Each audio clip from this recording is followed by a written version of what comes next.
Tiga remaja dilaporkan hilang saat berenang di Danau Toba pada Selasa 4 Maret sekitar pukul 17 waktu Indonesia Barat. Hingga pukul 18.30 waktu Indonesia Barat, mereka tidak kembali ke tepi, membuat keluarga cemas dan meminta bantuan warga untuk melakukan pencarian. Mendapat laporan sekitar pukul 19 waktu Indonesia Barat, Badan Penanggulangan Bencana Daerah Kabupaten Toba segera bergerak.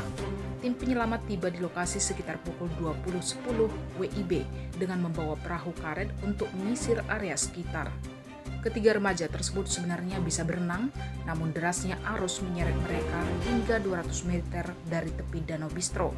Salah satu dari mereka, Mikael, menggunakan pelampung sederhana yang dibeli secara online, sementara dua temannya, William dan Franz, hanya berpegangan padanya.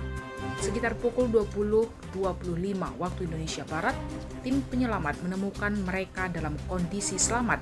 Ketiganya langsung dievakuasi ke Rumah Sakit HKBP Balige untuk pemeriksaan medis.